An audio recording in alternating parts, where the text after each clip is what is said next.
Сүйгөнүн сактай албаган эркектин ыйы. Бексултан Жакиевдин Боронду жолдо аңгемесинде уруулук коомдун көөнө ада салты менен жеке адамдын коллизиясы карама каршылыгы сүрөттөлөт. Аялы менен күйөөсүнүн турмушун туугандары чечип коюшат. Ага аялы да, күйөөсү да каршы чыга албайт. Кыргыз аңгемесинин классикасында Бексултан Жакиевдин Боронду жолдо баяны. Үйөр толкундар. Айым балыкчынын бороону мынчалык катуу болорун ойлобоптур. Адамды буюктурган шамалдан минтеп ыктоо жери издеп отургуча кече эле чогуу келгендери менен кетип калмак. Карабайсыңбы эми? Бороон зым карагайларды озондотуп, багы аз жылаңач шаарды бейпайга салууда. Шамалда күчөгөн толкундар күчүн жээктеги кайыктардан чыгарып, ачуусу таркабай жээкке урунуп артка төрүлөт. Суукта бороонго калган аял автостанциядагы кассага жетип, Прижевалга автобус 2 сааттан кийин болорун угуп, шалдайып отуруп калды. 2 саат эмне кылат? Ысык тамак ичип, кичине жылып алайын деп вокзалдын жанындагы ашканага кирсе, элдин баары сууктан корголоп толуп алганбы, кезектен баш адашат. Аял бурчтагы бош столго отуруп, официантканы чакырып ысык борщ алдырды. Азын олак жылып, эки жагын карап, жалгыз отурган эски боз купайкечен жүдөө кишиге көзү чалдыкты. Көзүнө тааныштай көрүнүп кетти. Ошобу деп бүшүркөй карап калды эле, тиги тамекиге оролгон чылымын чыпкай тартып, күл салгычка басып өчүрдү да, шалдыраган денесин акырын көтөрүп өйдө боло берди. Ошол темтеңдеген масты орто жолдон токмоктоп салайын деген жигитке жалынып, аял ортого түшүп, боз купайкени олтурган жерине жетелеп келди. Бир стакан вино алып берип сөзгө тартты. Бирок ал негедир унчукпай, сырт кейпинен уялгандай муңайым отурду. Ашканага кирген чыккан кишилер көп болду. Аял менен эркек аларга түк назарын салбай далайга үн жок телмиришти. Аялдын «Ушул жерде турасыңбы?» дегенине тигиниси «Ии» деп жооп берүү менен эле чектелди. Киргоогуңду жуудуруп алыңго. Шейше башын көтөрө таңыркап, олура карады да, ошол замат кайра шылкыйды. Аял түшүнө койду. Жаны кейди. Алигиче бойсуңбу? Шорду. Шейшенин жет өмүрү жерге кирип, ындыны өчтү. Ыйлап ичүүдөй таноолору бирде кыпчылса, бирде дердеңдеп, бакалоору былкылдап барып, араң оңолду. Бул экөөнүн сөзүн угуп отургандар дароо мастын тагдырынан кеп козгоп, дуулдап калышты. Андан да, мындан да көбүр-шыбыр көбөйдү. Аял уйгу-туйгу ойго чөмүлүп таштай мисирейди. Көптөн кийин гана уйкудан чочуп ойгонгондой башын чулгуп алды да, шейшени билектен кармап ордунан тез турду. Жүрүйүңө. Я, шейше аптыгып калды. Аял аны ой боюна койбой, дагдаңдата жетелеп, бороондун тыткынына боорун жагжайта тосуп көчөгө чыгып кетти. Шейшенин мындай болуп каларын Айымжан ойлогон эмес. Айылдагы туугандары экөөнү ажыраштырып койгондон кийин төшөк жаңыртат. Жашоо тирилигин кайрадан баштайт го деп ойлогон. Бул болсо аракка чөгүп, адамдык кейпинен кетип калган тура. Канчадан бери от жагылбаган суук бөлмөнү жылытып, кир кийимдерин арыдан бери жууй салып, Айым чай кайнатты. Экөөнүн кечээкиси эске түштү. Кайран жаштык. Шейше согуштан бир жерине ок тийбей сопсоо кайтты. Кан майдандан кайтканды айылдаштары жабыла тосуп алышып, коурашып сөздөрү бүтпөй, кыйлага отурушуп тарап кеткенден кийинки кезек айылдагы кыз кыркындардыкы. Айым шейшенин келгенин угуп кантип жолугуштун амалын таппай, курбу кыздары менен элдин аягында келишкен. Бешимченде таркоого камырышып, кыз келиндердин алды чолпуларын шылдырата, кылак-кылак этек чайкап, шашпай кородон чыгышты. Алиги кыз ордунан тура бергенде, жаның барбы? Келип мени кармабайсыңбы? Бол эми бат, дегенсип, эт жүрөктү тепчий тартып, жигитке сырдуу жалт карады да, анан бетин жоолугу менен калкалап, жана келгендегисиндей уялыңкы төмөн карап узап кетти.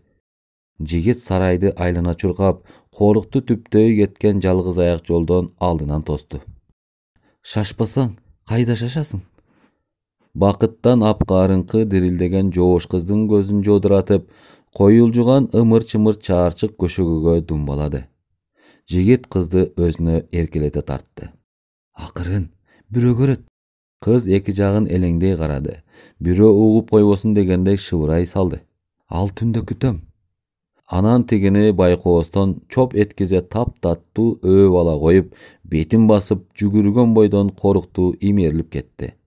Жигит анын соңунан жалжылдай карап, көкүрөгүн кере-кере дем алды да үйдү көздөй алып арыштады.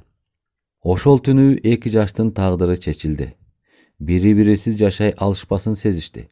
Айлуу түндөгү кыздын бат элеби суроосу чын чыгып, көп узабай экөө баш кошту. Аскерден бошонуп келгенден кийин Шейше колхоздун агроному болуп дайындалган. Айыл чарба техникумунун 3 курсунан урушка кеткен. Айым болсо апийим отого чыгат. Колу кетменде болгону менен ою Шейшеде. Качан келер экен? Кээде агроном булардын ишин көргөнү келет. Ал жакындаганда айымдын жүрөгү лакылдап, эмнегедир апкарыгансыйт. Башын жерден албай тамылжып, бат-бат иштей берет. Кокус күйөөсү жанына аярлай калса, көрө калгансыбай батыраак ары басып кетпейби деп ичинен чыйпылыктайт, бети ысыйт. Күн бою топтолгон сагынычы ан сайын алеп-желеп кылып, кечтин эртерээк келишин күтөт. Кечинде үйгө келгенде мойнуна чаба асылып, бир жыттап алып үй тиричилигине киришет. Өксүк көңүл.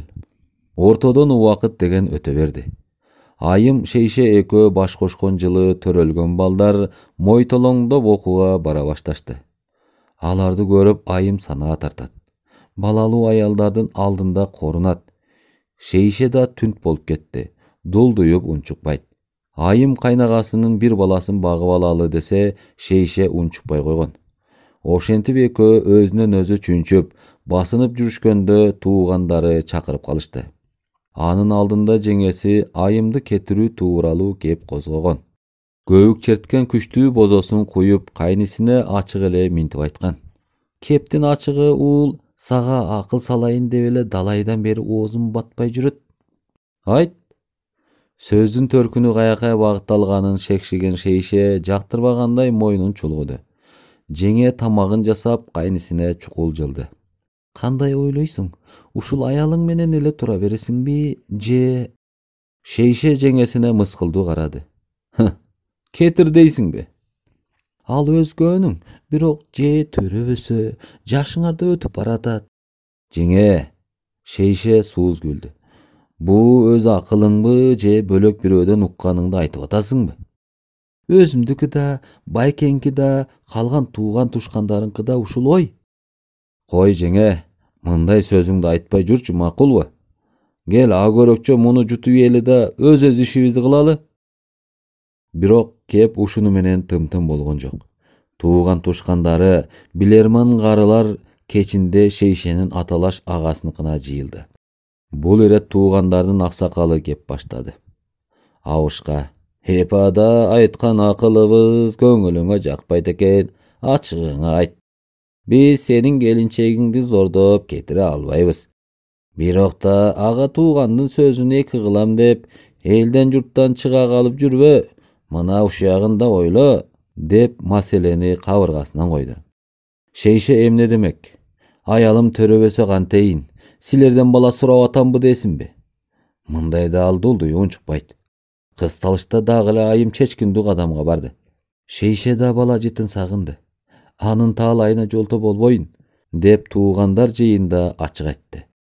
Ошол түнү Шейше үйүнө кирбей сарайдагы үйүлгөн саман үстүнө кулап, таң аткыча үшүгөнүнө кайыл болуп сыртта жатты. Эртең менен кирсе, айым да түнү менен ыйлап чыккан окшойт.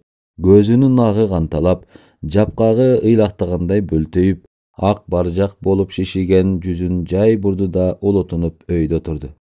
Сөз сүйлөнбөдү. Айым кийимдерин апыл-тапыл чогултуп чемоданына салып кетүүгө камданды. Шейше андан кетпейм деген сөздү күткөн. Андай сөздү айым айтпады. Шейше, айым, экөөбүз ажырашчу кишилерден белек, деп болуп аткандарга ишенип ишенбей карап турду. Айым күч менен өзүн токтотуп, мен калган күндө да дегенге жарады. Башка эмне демек? Жалаң кийимдерин бир чемоданга салып, үйдөн узай берген келинди айылдаштары жардана карап, арасынан бирөө: "Оокат кечеңди албайсыңбы? Жууркан төшөк кайда жүрбөк керек го?"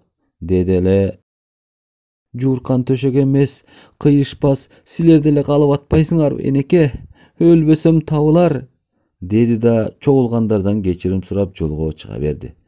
Шейше анын артынан кыйлага эрчи басты. Шейше айымдын ыйлап баратканын сезип эле турду. Айым кеткенден кийин Шейше таптакыр өзгөрдү.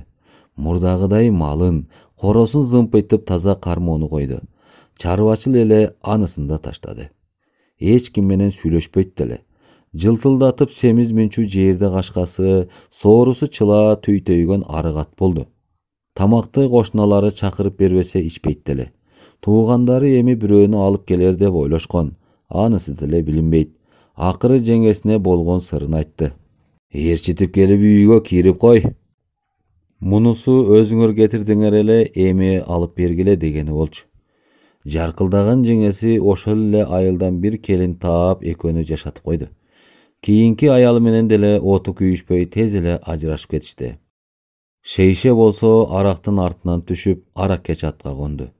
Кийин уятына чыдабай айылдан кетип калган.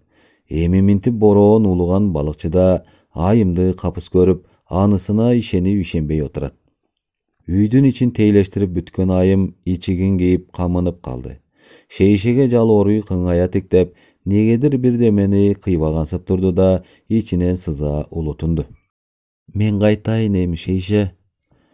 Демин ичине тартып азга унчукпады. Анан өкүнүчтүү сүйлөдү. "Бир жаныңды түзүгүрөөк асырап жүрчү. Эсиңди жыйып акылыңа келчи." "Кетесиңби?" Шейше буулукту. Жалооруду. Кайдадыр четке карап, алкымы бүлкүлдөп, сөз айтууга дарманы жетпей, ээрди эмшеңдей түшүп токтоду. Уурту тартылып, каштары өйдө төмөн серпилет, мыйыгынан кайгылуу күлүмсүрөйт. "Чын эле кетесиңби?" Ал шилекейин күрмөп зорго жутуп дагы сурады. Өңү өчө түшкөн айым кеткиче шашты. Муунун токтото албай жакасынын учун кырша тиштеп, эшикти карай чуркады. Боронду күнү ошентип экөө капыс жолугуп, кайра ажырашты. Айым кеткенден кийин Шейше өзүн токтото албай шолоктоп ыйлап жиберди. Сыртта бороон тыйылып, көл күйүлөнгөн күйүүсүнөн токтоно албай зор чайпалып, мурдагы каарынан бир аз жанып калган эле. Шейшенин четик этик чолок моорунан удургуп чыккан түтүн абада үзүлүп, абага тарап жатты. Айым аны автобустун терезесинен көрдү. Түтүн айымга жылуудай сезилди. Шейше сүйгөнүн алып кала албады. Келин сырт кийимин кийип камданып калганда тизесин кучактап ыйлап ийди. Башка эч нерсе дебеди. Эмне айтмак? Айым Борбордогу айыл чарба кызматкерлеринин республикалык жыйынынан келе жаткан.